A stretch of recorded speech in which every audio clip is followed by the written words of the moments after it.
Hi hello எல்லாருக்கும் வணக்கம். ரொம்ப நாள் ஆச்சு இந்த மாதிரி கேமரா முன்னாடி உட்காந்து பேசி. நான் யூடியூப்பில் வீடியோ போட்டு ரொம்ப நாள் ஆச்சு. இதுக்கு காரணம் என்னோடய லைஃப்பில் வந்து கடந்த சில மாதங்களாக ரொம்ப பெரிய பெரிய சேஞ்சஸ்லாம் நடந்துருச்சு.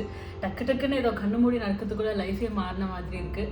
இப்போ நான் எங்கே உட்காந்துட்ருக்கேன், நான் என்ன பண்ணிகிட்ருக்கேன், ஏன் இங்கே உட்காந்துட்ருக்கேன், இது எல்லாமே நான் உங்களுக்கு நான் சொல்கிறேன். பயங்கர இன்ட்ரெஸ்ட்டாக இருக்கும், கண்டிப்பாக கேளுங்க. ஆரம்பத்துலேருந்து கேட்டால் தான் நல்லா புரியும். Let's start. உங்களுக்கு எல்லாருக்குமே தெரியும், நான் சிங்கப்பூரில் 6 இயர்ஸாக ஒர்க் பண்ணிகிட்ருக்கேன். எனக்கு கல்யாணம் ஆகி 3 வருஷம் ஆக போகுது. ஆனால் ஹஸ்பண்டுக்கு சிங்கப்பூரில் எந்த வாய்ப்பும் கிடைக்கல. ஆனால் இன்னும் தேடிட்டு தான் இருக்கும்.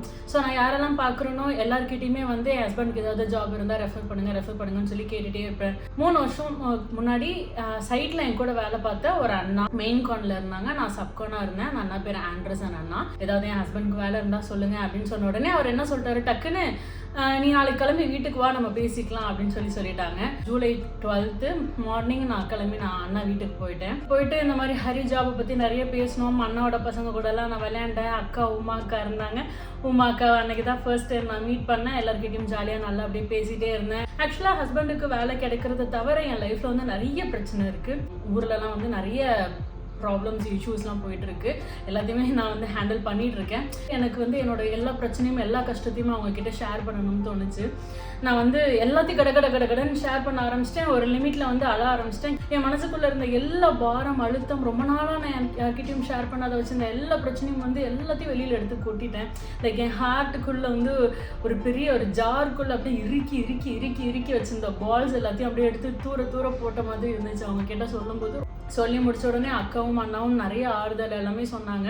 அவங்க லைஃப்பில் இந்த மாதிரி என்னென்ன பிரச்சனை எல்லாம் ஃபேஸ் பண்ணியிருக்காங்க, அந்த ப்ராப்ளம்லாம் அவங்க எப்படி சால்வ் பண்ணியிருக்காங்க, அதே மாதிரி ஜீசஸ் அவங்களுக்கு எப்படிலாம் ஹெல்ப் பண்ணியிருக்காரு அப்படின்னு சொல்லிட்டு அவங்க நிறைய விஷயங்கள் ஷேர் பண்ண ஆரம்பித்தாங்க. அடுத்த வாரம் ஃப்ரைடே எங்கள் வீட்டில் வந்து ஒரு ப்ரேயர் இருக்குது, உனக்கு விருப்பம் இருந்தால் வா அப்படின்னு சொல்லிட்டு சொன்னாங்க. நானும் சரி ஓகே நான் ட்ரை பண்ணுறேன் அப்படின்னு நான் சொல்லிட்டேன். ஆனால் உனக்கு எல்லாமே சரியாயிரும், கவலைப்படாத அப்படின்னு சொல்லிட்டு அவங்க அங்கேருந்து அனுப்பி வச்சுட்டாங்க. ஒரு பெரிய பாரத்தை இறக்கி வச்ச மாதிரி நான் வீட்டுக்கு கிளம்பி வந்துட்டேன். இப்போ டியூஸ்டே ஆஃபீஸ் போனேன். அப்போ எங்கள் கம்பெனியில் வந்து ரொம்ப வருஷமாக ஓவர்சீஸ் ப்ராஜெக்ட்ஸ் போயிட்டுருக்கு. ஓவர்சீஸ் ப்ராஜெக்ட்ஸ்க்கெலாம் சிங்கப்பூரியன்ஸ் தான் அனுப்புவாங்க. பிகாஸ் நான் ஃபாரினர் அனுப்புனா விசா தேவைப்படும், டைம் டிலே ஆகும்னு சொல்லிட்டு அனுப்பவே மாட்டாங்க. இது வரைக்கும் நானுமே போகணுன்னு நான் நினச்சதே இல்லை. டியூஸ்டே அன்னைக்கு திடீர்னு என்னோட பாஸ் என்னை கூப்பிட்டு, சந்திரா நீ வந்து சைனா ஆர் கொரியாவுக்கு போக வேண்டியது இருக்கும், விசா ப்ராசஸ் என்னன்னு பாரு அப்படின்ட்டாரு. எனக்கு ஒரே சந்தோஷம்னா அளவு கடந்த சந்தோஷம். என்னடா நம்மள அனுப்புறேன்றாங்க, இத்தனை வருஷம் இல்லாதது திடீர்னு அனுப்புறாங்களே அப்படின்னு சொல்லிட்டு எனக்கு பயங்கர ஹாப்பி. இறுக்கி வச்சிருந்த அந்த என்னோட இதயத்துக்குள்ள இருந்த ஒரு ஜார் வந்து அப்படியே ஒரு சந்தோஷத்துக்குள்ள ஃபில் ஆக ஆரம்பிச்ச மாதிரி இருந்தது. நான் வந்து ரொம்ப நாளாக அமேசான் ப்ராஜெக்ட்ல வேலை பார்த்துட்டு இருக்கேன். கிட்டத்தட்ட 2 வருஷமா அமேசான் ப்ராஜெக்ட்ல வேலை பார்த்துட்டு இருக்கேன். சரி ஓகே ரொம்ப நாளாக பார்க்குறோமே சொல்லிட்டு நான் ஒரு 10 மாசமாவே அமேசான்ஸ்ல ஜாப்ஸ் அப்ளை பண்ணிட்டே இருந்தேன். ஆனால் அவங்க வந்து கண்டுக்க கூட மாட்டானுங்க. ரிஜெக்ட் அப்ளை பண்ணாலும் ரிஜெக்ட். அங்கே வந்து ஷார்ட் லிஸ்ட் ஆக்குறதே ரொம்ப பெரிய விஷயம். ஆனாலும் நான் வந்து கிவ் அப் பண்ணாமல் கிடைச்சா பார்ப்போம் அப்படின்னு சொல்லிட்டு நான் அப்ளை பண்ணிட்டே இருந்தேன். ஆனால் என்னைக்குமே நான் கிடைக்கணும்னு கூட நான் நினச்சதே இல்லை. ஸோ அந்த ஜூலை 15th நைட்டு ஒரு 11 மணி இருக்கும், எனக்கு இமெயில் வருது, உங்கள் ரெஸ்யூம் வந்து ஷார்ட் லிஸ்ட் ஆகிருக்கு, நாளைக்கு நீங்கள் வந்து ஆன்லைன் அசஸ்மெண்ட் ஒன்று இருக்குது, ஃபில் பண்ணுங்க அப்படின்ட்டு. Out of the world happy, பயங்கர ஹாப்பி. பிகாஸ் ஷார்ட் லிஸ்ட் ஆகுறதே பெரிய விஷயம். ஷார்ட் லிஸ்ட் ஆகிடுச்சுன்னா எப்படியாவது உள்ளே போயிடலாம் அப்படின்னு சொல்லிட்டு எனக்கு பயங்கர ஹாப்பி. இது வந்து சாத்தியமே இல்லையே, ஃபாரினர்ஸ் ரெஸ்யூம் அவனுங்க கண்டுக்க கூட மாட்டானுங்களே, எப்படி நமக்கு இது கிடச்சிச்சுன்னு சொல்லிட்டு பயங்கர ஹாப்பி. அக்காட்ட அண்ணாட்டெல்லாம் இந்த விஷயத்தை ஷேர் பண்ணிட்டு இருந்தேன். ஆண்டர்சன் அண்ணாட்டையும் உமாக்காட்டையும், நீங்கள் வந்துட்டு போயிருக்க, கடவுள் உன்னைய பார்த்துருக்காரு, உனக்கு ஹெல்ப் பண்ண ஸ்டார்ட் பண்ணியிருக்காரு, நீ எல்லாத்தையுமே என்ஜாய் பண்ணு, இன்டர்வியூஸ் அட்டன் பண்ணு, எல்லாமே நல்லா தான் நடக்கும் அப்படின்னு சொல்லிட்டு சொன்னாங்க. மறுநாள் வந்து ஆன்லைன் அசஸ்மெண்ட் அட்டன் பண்ணேன். அதுக்கடுத்து வந்து ஃபோன் ஸ்க்ரீனிங் நான் அட்டன் பண்ணேன். அப்புறம் நான் கொரியா சைனா போக வேண்டியதில் வந்து சைனா கிடையாது கொரியான்னு சொல்லிட்டாங்க. ஸோ கொரியா விசாவும் ப்ராசஸ் பண்ண ஆரம்பிச்சிட்டேன். நான் அந்த வாரத்தோட ஃப்ரைடே வந்து நான் வந்து ஹரிக்கிட்ட நான் வந்து சொல்லிட்டு இருந்தேன், இன்கேஸ் இந்த அமேசான் ஜாப் கிடச்சிச்சுன்னா இது எல்லாமே மாறப்போகுது, நம்ம லைஃப் வந்து சந்தோஷமாக மாறப்போகுதுன்னு நான் நினைக்கிறேன். தட் பர்டிகுலர் ஃப்ரைடே வந்து என் கையில் வந்து லஞ்சுக்கு காசு இல்லை. பட் எனக்கு அது ஒரு பெரிய விஷயம் இல்லை. ஏன்னா நான் நிறைய நாள் சிங்கப்பூரில் சாப்பிட காசு இல்லாமலாம் நான் இருந்திருக்கேன். ஸோ பசிச்சுட்டு தான் இருந்தது. பட் நான் அதை கண்டுக்கல. ஆனால் ஹரிக்கிட்ட ஐ வாஸ் டெல்லிங் தட் இப்போ கூட நான் வந்து சாப்பிடவே காசு இல்லாமல் லஞ்சுக்கே காசு இல்லாமல் தான் நான் உட்காந்துட்டு இருக்கேன். ஆனாலும் இந்த பிரச்சனைலாம் இனிமேல் மாறப்போகுது. ஒரு நிமிஷம் எனக்கு மனசில் தோணுச்சு, ஜீசஸ் நீங்கள் உண்மையிலே காடா? நீங்கள் ஒருவேளை எனக்கு இதெல்லாமே பண்ணுறீங்களா? ஒருவேளை நீங்கள் தான் இது எல்லாமே பண்ணுறீங்கன்னா எனக்கு ரொம்ப சந்தோஷம், ரொம்ப தேங்க்யூ அப்படின்னு சொல்லிட்டு நான் வந்து என்னோடய ஆஃபீஸ் டேபிளில் நான் இதை உட்காந்துட்டு ஒரு 2 மினிட்ஸ் நான் கண்ணை மூடிட்டு நான் யோசிச்சுட்டு இருந்தேன். யோசிச்சுட்டே இருக்கேன். ஆஃபீஸ்க்குள்ளே 2 பேர் நடந்து வராங்க, என்னோடய கலீக்ஸு. கை ஃபுல்லாக சாப்பாடு எடுத்துகிட்டு வராங்க. லைக் லிட்ரலி எனக்காகவே அவங்க வந்து நான் பசியில் இருக்கிறதுக்காகவே எனக்கு சாப்பாடு வந்து கடவுள் அமைச்சு வச்ச மாதிரி இருந்தது. எனக்கு பயங்கர ஹாப்பி அண்ட் பயங்கர அழுகை வந்துருச்சு எனக்கு. That was the moment. Okay, இந்த சாப்பாடு எனக்கு வந்து கடவுள்கிட்டேருந்து தான் வந்திருக்கு, எனக்கு ஜீசஸ் கிட்டேருந்து தான் வந்திருக்குன்னு சொல்லிட்டு எனக்கு பயங்கர ஹாப்பி. யூஸ்வலாக எங்கள் ஆஃபீஸில் யாருக்காவது பர்த்டேனா சாப்பாடு வாங்குவாங்க, யாருக்காவது பர்த்டேவான்னு போய் கேட்க இல்லை அப்படின்றாங்க. கிட்ட அவ்வளோ சாப்பாடு ஆஃபீஸில் கொண்டு வந்து அடுக்கி வச்சுட்டாங்க. எனக்கு வந்து அன்னைக்கு இருந்த பசிக்கு நான் மனசார நான் சாப்பிட்டேன். நம்புறீங்களோ இல்லையா, அன்னையிலேருந்து இன்னைக்கு வரைக்கும் என் கையில் வந்து காசு பற்றாக்குறையும் இல்லை, நான் சாப்பாட்டுக்கும் தவிச்சது கிடையாது. ஸோ ஃப்ரைடே இந்த மாதிரி ரொம்ப ஹாப்பியான உடனே அன்னைக்கு ஈவினிங் அக்கா வீட்டுக்கு போனேன். அங்கே ப்ரேயர் பண்ணாங்க. என்னோட லைஃப்லேயே நான் ஃபர்ஸ்ட் டைம் நான் அந்த ப்ரேயரை நான் அட்டன் பண்ணேன். போன வாரம் அதே இடத்துல போய் உட்காந்துட்டு நான் எதெல்லாம் அழுதுகிட்டே பேசணும், அதே இடத்துல திரும்ப போய் உட்காந்துட்டு அவ்வளோ சந்தோஷமாக நான் இருந்தேன். மனசு வந்து அப்படியே சந்தோஷத்தால் நிறைஞ்சிருந்தது. லைக் என் வாயை மூணுனா கூட என் சிரிப்பு நிற்க மாட்டேங்குது. இப்போ சந்தோஷமும் மாறி மாறி எனக்கு வந்துட்டே இருந்தது. அன்னையிலேருந்து இப்போ வரைக்குமே அப்படி தான் இருக்குது. அதுக்கப்புறம் இந்த கொரியாவா சைனாவா அப்படின்னு இருந்த ஒரு ஆப்ஷனில் என்னாச்சுன்னா, கொரியாவோட விசா வந்து ரிஜெக்ட் ஆயிருச்சு எனக்கு. என்னடா இது ரொம்ப ஹாப்பியாக நம்ம இருந்தோமே, கொரியா விசா ரிஜெக்ட் ஆயிடுச்சு அப்படின்னு சொல்லிட்டு ஒரு பக்கம் கொஷின் இருந்தாலும், ஒரு பக்கம் வந்து எல்லாத்துக்குமே ஜீசஸ் வந்து எனக்கு ஆன்சர் கொடுத்துக்கிட்டே இருந்தார். நான் வந்து கேட்குறேன், நீங்கள் தானே இந்த மாதிரி சந்தோஷத்தை கொடுத்தீங்க கொரியா சைனா போகிறதுக்கு, இப்போ ரிஜெக்ட் பண்ணிட்டீங்களேன்றதுக்கு நான் உனக்கு எதுவுமே நான் காரணம் இல்லாமல் பண்ண மாட்டேன், வெயிட் பண்ணு அப்படின்னு சொன்ன உடனே கரெக்டாக என்னைக்கு கொரியாவுக்கு கிளம்பணும்னு இருந்ததோ அந்த டேட்டில் தான் எனக்கு அமேசானோட லூப் இன்டர்வியூ வந்து ஓகே ஆச்சு. ஸோ ஓகே, இந்த ரீசனுக்கு பின்னாடி தான் இது இருந்திருக்கு அப்படின்னு சொல்லிட்டு கடவுளுக்கு தேங்க்யூ சொல்லிட்டு இன்டர்வியூக்கு ப்ரிப்பேர் பண்ணேன். இன்டர்வியூஸ் அட்டன் பண்ணேன். ரொம்பவே நல்லா பண்ணேன். எனக்கு டெய்லி நான் ப்ரேயர் பண்ணி அட்டன் பண்ணேன். கடவுள் எனக்கு ஃபுல்லாக ஹெல்ப் பண்ணிகிட்டே இருந்தார். இன்டர்வியூஸ் எல்லாமே முடிஞ்சிச்சு. 4 ரவுண்ட் ஆஃப் இன்டர்வியூ வச்சாங்க. எல்லாமே முடிச்சுட்டு நான் வெயிட் பண்ணிட்டு இருந்தேன் ரிசல்ட்டுக்கு. வெயிட் பண்ணிட்டு இருக்கிற டைமில் இன்னும் நிறைய விஷயங்கள் நான் தெரிஞ்சுக்க ஆரம்பித்தேன். நான் இது வரைக்கும் பண்ண தப்பு எல்லாத்தையும் வந்து கடவுள்கிட்ட சொல்லி நான் அதுக்கு மன்னிப்பு கேட்டேன். இது வரைக்கும் யாரெல்லாம் எனக்கு தப்பு பண்ணியிருக்காங்களோ அவங்க எல்லாரையும் நான் மன்னித்தேன். இந்த காசிப் பண்ணுறது, ஜட்ஜ் பண்ணுறது எல்லாத்தையுமே வந்து அவாய்ட் பண்ணேன். அதுக்கப்புறம் வந்து இன்ஸ்டாகிராமில் இருக்கிற இந்த டபுள் மீனிங் ஜோக்ஸு, இந்த மாதிரி 18+ எல்லாமே வந்து அன்ஃபாலோ பண்ணேன் நான். அப்புறம் கொஞ்ச நாள் இன்ஸ்டா யூஸ் பண்ணிகிட்டே இருக்கவும் நம்ம ஃபாலோவே பண்ணலன்னா கூட வர்றது எல்லாமே டபுள் மீனிங் அண்ட் கெட்ட வார்த்தை. அண்ட் இன்ஸ்டா ஃபுல்லாகவே இப்படி தான் இருந்துச்சு. ஒரு லிமிட்டில் நான் வந்து இந்த இன்ஸ்டாகிராமே வேணாம்ப்பா, தேவைன்னா நம்ம ஏதாவது ஃபோட்டோ ஸ்டோரி போடுறதுக்கு மட்டும் இன்ஸ்டால் பண்ணி போஸ்ட் பண்ணிக்கலாம் அப்படின்னு சொல்லிட்டு நான் அதையுமே நான் டெலீட் பண்ணிட்டேன். நாட்கள் போயிட்டே இருக்கு. அமேசான் கண்டிப்பாக ஓகே ஆயிரும். பிகாஸ் இது வந்து கடவுள் கொடுத்த வாய்ப்பு, அவர் தான் கொடுத்துருக்கிறாரு, அவர் தான் ப்ரிப்பேர் பண்ண வச்சிருக்காரு. ஸோ இது கண்டிப்பாக ஓகே ஆயிரும்னு சொல்லிட்டு அந்த அமேசான் லொக்கேஷன் எங்கே இருக்கோ, ஆஃபீஸ் லொக்கேஷன், அது பக்கத்தில் நான் வீடெல்லாம் கூட பார்க்க ஆரம்பிச்சிட்டேன். அவ்வளோ ஆர்வமாக நான் வெயிட் பண்ணிட்டு இருக்கேன். அமேசான் ஜாப் வந்து ரிஜெக்ட் ஆயிடுச்சு. என்னடா இது ரிஜெக்ட் ஆயிடுச்சு அப்படின்னு சொல்லிட்டு கொஞ்சம் மனசு வருத்தமாக தான் இருந்துச்சு. நான் கடவுள்கிட்ட கேட்டேன், என்ன ஏசப்பா, நீங்கள் தான் எனக்கு இந்த வாய்ப்பு கொடுத்தீங்க, நீங்கள் சொல்லி தான் நான் இது எல்லாமே இன்டர்வியூ அட்டன் பண்ணேன், நீங்கள் அனுமதிக்காமல் இது எல்லாமே நடந்திருக்க வாய்ப்பு இல்லை. அதே மாதிரி எனக்கு ஒரு பாசிட்டிவ் ரிசல்ட் கொடுக்குறதும் உங்களுக்கு சாதாரண விஷயம் கிடையாது. ஆனாலும் இது ரிஜெக்ட் ஆயிருக்கே என்ன அப்படின்னு நான் கேட்கும்போது ஏசப்பா என்ன சொன்னார், நான் எதையும் காரணம் இல்லாமல் பண்ணல, உனக்கு நான் வந்து பெரிய ஒரு பிளெஸிங்ஸ் வச்சுருக்கேன், அதை நீ அடையிறதுக்கான ப்ராக்டிஸ் செஷன் தான் இது. ஸோ பொறுமையாக வெயிட் பண்ணு, உனக்கு தேவையானதை உன்னை தேடி வரும் அப்படின்னு சொல்லிட்டாங்க. சரி, ஓகே, சந்தோஷம். இப்படி நாட்கள் போயிட்டே இருந்துச்சு. ஒரு நாள் வந்து நான் பைபிள் மெடிடேஷன் பண்ணிட்டு இருக்கும்போது கடவுள் என்ன சொல்லிட்டாரு, திடீர்னு நீ ஊருக்கு கிளம்பி போ, இந்தியாவுக்கு போயிட்டு உன்னோட ஃபேமிலி கிட்ட வந்து இந்த இது எல்லாத்தையும் நீ சொல்லிட்டு அவங்களுக்காக நீ ப்ரேயர் பண்ணிட்டு வா அப்படின்னு சொல்லிட்டு திடீர்னு சொல்றாரு. என்ன ஏசப்பா, நான் லீவ் கேட்கணும், டிக்கெட் போடணும், திடீர்னு ஊருக்கு போக சொல்றீங்க அப்படின்னா நான் சொல்றேன் நீ கிளம்பி போ, நான் சொன்ன ஒரு காரணம் இருக்கும்ட்டாரு. வெட்னஸ்டே வந்து இது வந்து கடவுளோட வார்த்தைகள் எனக்கு கிடைச்சிது. தேர்ஸ்டே அன்னைக்கு எதையுமே யோசிக்கல, லீவ் வாங்கினேன், டிக்கெட் போட்டுட்டேன். ஃப்ரைடே நைட் நான் கிளம்பிட்டேன், ஃப்ரைடே ஈவினிங் நான் கிளம்பிட்டேன். ஃப்ரைடே நைட் எனக்கு ஃப்ளைட் இந்தியாவுக்கு போகிறதுக்கு. ஏர்போர்ட்டுக்கு நான் போயிட்டுருக்கேன், தனியாக டாக்ஸியில் நான் போயிட்டுருக்கேன். போயிட்டு இருக்கும்போது நான் ப்ரேயர் பண்ணுறேன் ஏசப்பா கிட்ட, நான் எதுக்கு ஊருக்கு போகிறேனே தெரில, நீங்கள் போன்னு சொன்னீங்க, நான் கிளம்பிட்டேன், நீங்கள் என் கூடவே வாங்க, என்னை பார்த்துக்கோங்க, என்னை பத்திரமா கூட்டிகிட்டு வாங்க அப்படின்னு சொல்லிட்டு ப்ரேயர் பண்ணிவிட்டு நான் வந்து இருக்கேன். அப்போ ஒரு விஷயம் நடந்துச்சு, என்னன்றதை நான் ஒரு கிளிப்பில் காட்டுறேன், நீங்கள் பாருங்கள். இந்த வீடியோ நான் வந்து 29ஆம் தேதி ஆகஸ்ட் அன்னைக்கு ரெக்கார்ட் பண்ணிட்டு இருக்கேன். நான் வந்து ஊருக்கு போயிட்டு இருக்கேன். ஏர்போர்ட்டுக்கு டாக்ஸில போயிட்டு இருக்கேன். நான் டாக்ஸில போயிட்டு இருக்கும்போது ஏசப்பாட்ட கேக்குறேன், ஏசப்பா நீங்க சொல்லிதான் நான் ஊருக்கு போறேன், நீங்க எங்க கூடவே வாங்க, நீங்க எங்கேயும் போயிடாதீங்க, கண்டிப்பா நீங்க எங்க கூடவே வரணும்னு சொல்லி நான் மனசுக்குள்ள ப்ரேயர் பண்ணிக்கிட்டே நான் வெளியில பாக்குறேன். என்ன இருக்குன்னு பாருங்க.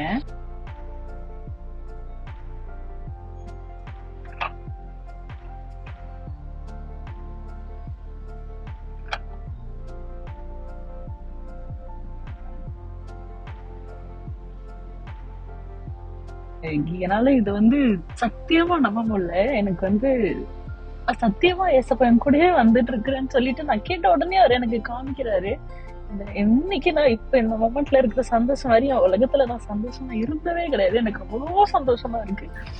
இந்த கிளிப் வந்து முழுக்க முழுக்க முழுக்க முழுக்க 100% உண்மை. இதுல எந்த எடிட்டிங்கும் கிடையாது. இது எந்த அளவுக்கு உண்மை அப்படிங்கிறது என் மனசுக்கு நல்லா தெரியும்.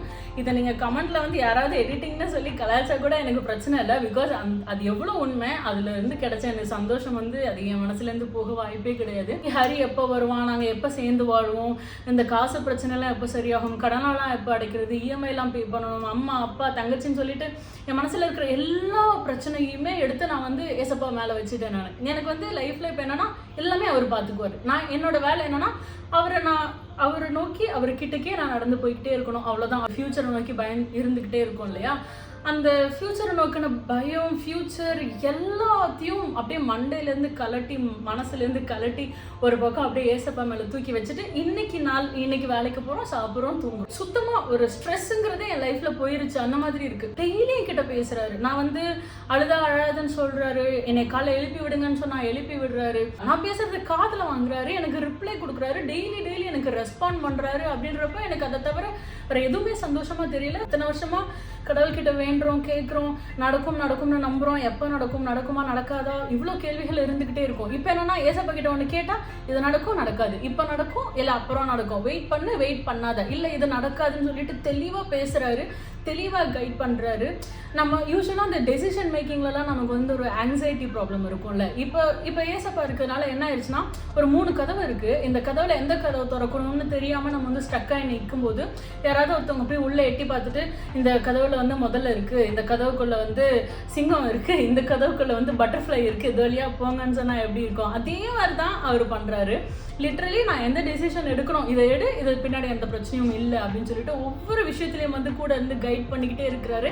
செமையா இருக்கு. எப்படி ஒரு கடவுள் வந்து நம்ம கூட வந்து டபுள் வே கம்யூனிகேஷன் பண்றாரு, டெய்லி பேசுறாரு, டெய்லி வழி நடத்துறாருன்றப்ப இது எப்படி சாத்தியம் அப்படின்னு சொல்லிட்டு ரொம்ப ஆச்சரியமா இருக்கு எனக்கு. இந்த விஷயம்லாம் வந்து நான் என் ஃப்ரெண்டு கிட்டேயும் என் ஹஸ்பண்ட் கிட்டேயும் ஷேர் பண்ணும்போது அவங்கெல்லாம் சொன்னாங்க, இதெல்லாம் எப்படி நீ உங்க அம்மா அப்பா கிட்ட சொல்லுவேன், அவங்களாம் என்ன நினைப்பாங்க, என்ன சொல்லுவாங்க அப்படின்றப்ப நான் சொன்னேன், நான் இதெல்லாம் எதுக்கு எங்க அம்மா அப்பா கிட்ட சொல்லணும், நான் எனக்கு இது ஏசப்பாவை பிடிச்சிருக்கு, நான் அவரோட வாழ்றேன், அவ்வளவுதான், சொல்லணும்னு அவசியம் இல்லையே அப்படின்னு நான் முதல்ல அவங்ககிட்டயும் நான் சொன்னேன். அவனை அப்படிதான் நான் நினைச்சேன். ஆனா அது தப்பு. பிகாஸ் தே ஷுட் நோ, இந்த வாழ்க்கை இவ்வளோ கஷ்டமாக எல்லாரும் வாழ்ந்துட்டு இருக்கோம், இவ்வளோ பிரச்சனையை சால்வ் பண்ணிட்டு இருக்கோம், இந்த பிரச்சனையெல்லாம் சால்வ் பண்ணுறதுக்கு ஒரு வழி இருக்குது, இது எல்லாத்துலேயும் வந்து நம்மளை கைட் பண்ண ஒருத்தர் இருக்கிறாரு அப்படிங்கிறப்ப இது கண்டிப்பாக எல்லாரையும் போய் சேரணும். ஃபைனலி நிறைய பிரச்சனை வந்து சால்வ் ஆகிறதுக்கு ஒரு வழி இருக்குது அப்படின்றப்ப I should share with every one, right? எங்கள் அப்பா, எங்கள் சித்தப்பா இவங்கெல்லாம் எவ்வளோ பிரச்சனைகளை பார்த்துருக்குறாங்க. போகாத கோயில் இல்லை, கும்பிடாத சாமி இல்லை, எவ்வளோ போராடி இன்னைக்கு வரைக்கும் எங்கள் அப்பாவுக்கு சித்தப்பாக்கெல்லாம் எவ்வளோ பிரச்சனைகள் சால்வ் ஆகாமலே தான் இருக்குது. ஆனால் இப்போ பாருங்கள், ஏசப்பா கிட்ட கேட்டால் நடந்துடும். அவர்கிட்ட வந்து நான் இந்த தப்பெல்லாம் பண்ணியிருக்கேன், என்னை மன்னிச்சிருங்கன்னு சொல்லிட்டு அவரை வந்து நம்ம மனசார நம்ம கடவுளாக நினச்சி அவர்கிட்ட ஒன்று கேட்டால் அவரை நம்மளை வழி நடத்த ரெடியாக இருக்காரு. எங்கள் அப்பா, எங்கள் அம்மா, எங்கள் சித்தப்பான எல்லாரோட ப்ராப்ளமையும் சால்வ் பண்ணுறதுக்கு ஒரு பெரிய வழி கிடச்சிருக்கு. இந்த பெரிய வழியை நான் எல்லாருக்கிட்டையும் சால்வ் பண்ணி எல்லாரோட லைஃப்பையும் வந்து நான் சந்தோஷமாக மாற்றணும் இல்லையா? ஆனால் இதை நான் எனக்குள்ளேயே வச்சுருந்தா யாருக்கும் எந்த யூஸும் கிடையாது. ரீசெண்டாக கூட என்னோட ஆஃபீஸில் என்னோட கம்பெனியில் ஒரு அண்ணா வந்து சொன்னார், காசு பிரச்சனை தான் இருக்குது, காசு வந்துச்சுன்னா பிரச்சனை சால்வ் ஆயிரும் அப்படின்னு சொல்லிட்டு. நானும் அப்படி தான் நினச்சிட்டு இருந்தேன். ஆனால் யாருக்கு தான் காசு பிரச்சனை இல்லைன்னு சொல்லுங்கள்? 2000 வெள்ளி சம்பாதிக்கிறவங்களுக்கும் காசு பிரச்சனை, 10,000 வெள்ளி சம்பாதிக்கிறவங்களுக்கும் காசு பிரச்சனை. நம்ம அதிகமாக சம்பாதிக்க காசு பிரச்சனை வந்துக்கிட்டே தான் இருக்கும். காசு பிரச்சனை என்றைக்குமே தீராது. ஆனாலும் லைஃப்பில் எவ்வளோ காசு பிரச்சனை, பண பிரச்சனை, கடன் தொல்லைகள், எந்த நிம்மதி இல்லாமல் எந்த விஷயம் இருந்தாலும் ஆனால் மனசில் ஒரு நிம்மதி. எனக்கு வந்து யாராவது ஒருத்தவங்க எப்படி இருக்குன்னு கேட்டால் எனக்கு எந்த பிரச்சனையுமே இல்லை, நான் நல்லா தான் இருக்கேன்னு வாயார மனசார சொல்கிற ஒரு அமைதியும் ஒரு நிம்மதியும் வந்து ஏசப்பா மனசில் கொடுத்துட்டாரு. இப்போ யாராவது என்னை கேட்டால் எனக்கு லைஃப்பில் என்ன பிரச்சனைனா எந்த பிரச்சனையும் இல்லைன்னு தான் நான் சொல்லுவேன். ஆனால் எனக்கு எல்லா பிரச்சனையும் இருக்குது. என்னோட பிரச்சனைகள் எதுவுமே சால்வ் ஆகவே இல்லை. இன்னும் அதே கம்பெனியில் தான் இருக்கேன், கம்மி சேலரியில் தான் இருக்கேன், கடன் இருக்கு, இன்னும் புருஷன் கூட வரல, இது எல்லா பிரச்சனையும் இருக்கு. ஆனால் இந்த பிரச்சனை எதுவுமே எனக்கு இப்போ பிரச்சனையே தெரியல. பிகாஸ் எல்லாத்துக்குமே அவர் ஒரு சொல்யூஷன் தரப்போறாரு. என் ஹஸ்பண்ட் என்கிட்ட கொண்டு வந்து சேர்க்கிறேன்னு சொல்லியிருக்காரு, சரியான நேரத்தில் நான் பண்ணி தருவேன்னு சொல்லியிருக்காரு. முழுசாக நான் நம்ப ஆரம்பிச்சிட்டேன். ஸோ கண்டிப்பாக இதை எல்லாத்தையுமே வந்து அவர் சால்வ் பண்ணி கொடுக்க போறாரு. இந்த அமேசான் ஜாபோ இல்லை வாட் எவர் ஜாபோ எனக்கு கிடைச்சி நான் வந்து லைஃப்பில் ஒரு பெரிய இடத்துக்கு போய் அதுக்கப்புறம் கூட நான் இந்த வீடியோவை நான் போஸ்ட் பண்ணியிருக்கலாம். பட் நோ, இதெல்லாம் இப்போ இதுதான் நடந்துக்கிட்டு இருக்கு. நான் இன்னும் சேம் ஜாப்ல தான் இருக்கேன். ஆனாலும் என் லைஃப் மாறப்போகுது. அது எல்லாத்தையும் நீங்கள் கண் கூட பார்க்க போறீங்க. தான் நான் இப்போவே இதை போஸ்ட் பண்ணுறேன். ஒருத்தவங்க சொன்னாங்க இந்த மாதிரி சாட்சி சொல்கிறேன் எல்லாத்தையும் ஷேர் பண்ணிட்டு இருந்தா கண்ணு போடும் அப்படின்னு சொல்லிட்டு. கண்ணு உண்மை தான், நான் இல்லைன்னு சொல்லலை. ஆனாலும் எனக்கு அதை நினச்சி எந்த கவலையும் கிடையாது. பிகாஸ் ஏசப்பா என்னைய பார்த்துப்பாரு போகிறேன். ஏசப்பா எப்படி என்னைய வந்து மேலே தூக்கிட்டு போகிறாரு, எப்படி என் லைஃப் மாற போகுதுன்றதை இது நீங்கள் எல்லாருமே கண்டிப்பாக நீங்கள் விட்னஸ் பண்ணியே ஆகணும். என் லைஃப்பில் ஏசப்பா இல்லை, என் லைஃப்பில் ஜீசஸ் இல்லை, ஆனாலும் நான் நல்லா தான் இருக்கேன், சந்தோஷமாக தான் இருக்கேன், நிம்மதியாக இருக்கேன், என் கையில் வந்து நிறைய காசு இருக்குது, பணம் இருக்குது அப்படின்னு நீங்கள் நினச்சிங்கன்னா இது எல்லாத்துக்குமே வந்து பைபிளில் பதில் இருக்குது. உங்களுக்கு வேணால் நீங்கள் எடுத்து படித்து பாருங்கள். இதுக்கெல்லாம் நான் பதில் சொல்லணும்னா அது வந்து டிபேட்டாக மாறிடும். ஆனால் இந்த பைபிள் வந்து இட் லிட்ரலி லைஃப் மேனுவல்ங்க. இப்போ ஒரு வாஷிங் மிஷின் வாங்கணும்னா அந்த வாஷிங் மிஷின் ரிப்பேர் ஆனால் என்ன பண்ணணும், எப்படி அதை மெயின்டைன் பண்ணணும், எல்லாமே அந்த ஒரு புக்லெட்டில் ஒரு கேட்டலாகில் கொடுக்குறாங்கல்ல. ஸோ பைபிள் வந்து ஒரு லைஃப் கேட்டலாக். அது நம்ம சந்தோஷமாக இருந்தால் என்ன பண்ணணும், சோகமாக இருந்தால் என்ன பண்ணணும், சூசைட் பண்ணிக்கணும்னு நினச்சா என்ன பண்ணணும், இல்லை டிப்ரெஷனில் இருந்தால் என்ன பண்ணணும், ஸ்ட்ரெஸ்ஸாக இருந்தால் என்ன பண்ணணும், பிஸ்னஸ் எப்படி பண்ணணும், ஜாபில் எப்படி நடந்துக்கணும், ஃபேமிலி கிட்ட எப்படி நடந்துக்கணும், ஹஸ்பண்ட் கிட்ட எப்படி நடந்துக்கணும், ஒய்ஃப் கிட்ட எப்படி நடந்துக்கணும், எல்லாமே லிட்ரலி எவ்ரிதிங் அதில் இருக்குது. எனக்கு அவ்வளோ ஆச்சரியமாக இருக்குது. லைஃப் வந்து எப்படி வாழணுங்கிறத பைபிள் படித்தாலே போதும். எல்லாத்துக்குமான லைஃப் குறிச்சின எல்லா ஆன்சரும் அதுக்குள்ளே இருக்குது. அதனால் உங்களுக்கு வேறு என்ன நீங்கள் படித்து தெரிஞ்சுக்கோங்க. ஸோ இதை தான் நான் வந்து சொல்லணும்னு நினச்சேன். இதை வெளியில் சொல்கிறதுக்கு எனக்கு எந்த பயம், கஷ்டமோ இல்லை வந்து வருத்தமோ எதுவுமே கிடையாது. நான் ரொம்ப சந்தோஷமாக நான் ஷேர் பண்ணுறேன். Because this should be shared. இதை குறித்து நீங்கள் யாராவது கமெண்ட்டில் வந்து திட்டினாலும் கூட எனக்கு எந்த பிரச்சனையும் கிடையாது. அதை பார்த்து நான் வருத்தப்பட்டாலும் ஏசப்பா என்னைய சமாதானப்படுத்திடுவார். இதை வந்து நான் இந்த உலகத்துக்கிட்ட சொல்லி ஆகணும்னு நினச்சேன். This is the video that going to reach my mom and dad. எல்லாருக்குமே இந்த வீடியோ மூலயமா தான் இந்த விஷயத்த நான் ஷேர் பண்ணிட்டு இருக்கேன். இப்போ நான் எங்கேயா இருக்கேன் அப்படின்னா, நான் வந்து ஒர்க்குக்காக 2 வீக்ஸ் நான் வந்து மலேசியா வந்திருக்கேன். இந்த வீடியோவுக்கும் நான் இப்போ இருக்கிற லொக்கேஷனுக்கும் எந்த சம்மந்தமும் இல்லை. ஜஸ்ட் ஒரு கியூரியாசிட்டி கிரியேட் பண்ணுறதுக்கு தான் ஆரம்பத்தில் நான் அப்படி சொன்னேன். இப்போ கூட நான் இங்கே மலேசியாவுக்கு வந்தது எல்லாத்தையும் நான் வ்ளாக்ஸில் எடுத்திருக்கேன். நான் கண்டிப்பாக போஸ்ட் பண்ணுவேன். ஸோ இந்த சேனல் வந்து எப்பயுமே is going to be aura of Chandra அப்படின்னா என்னோட லைஃப் அப்டேட்ஸ், என்னோட வ்ளாக்ஸ் அந்த மாதிரி தான் நான் வந்துக்கிட்டே இருக்கும். ஸோ நீங்கள் கண்டிப்பாக பாருங்கள், சப்ஸ்கிரைப் பண்ணுங்கள். நான் இன்றைக்கி பேசினதில் வந்து என்ன கமெண்ட் சொல்லணும், ஃபீட்பேக் சொல்லணும், எல்லாத்தையும் நீங்கள் கண்டிப்பாக கமெண்ட்ஸில் சொல்லுங்கள். உன் லைஃப்பில் எதுவுமே மாறல, ஆனால் லைஃபே மாறிடுச்சு. அவ்வளோ ஹாப்பி ஃபீலிங் இருக்குது. ஏன் ஹாப்பியாக இருக்கேன்னா, என் கையில் ஒன்றுமே இல்லை, ஆனாலும் நான் ஹாப்பியாக இருக்கேன். இந்த ஹாப்பினஸ் எல்லாருக்கும் கிடைக்கணும்னு நான் கடவுள்கிட்ட வேண்டிக்கிறேன். தேங்க்யூ ஜீசஸ், தேங்க்யூ ஏசப்பா. பாய் பாய்.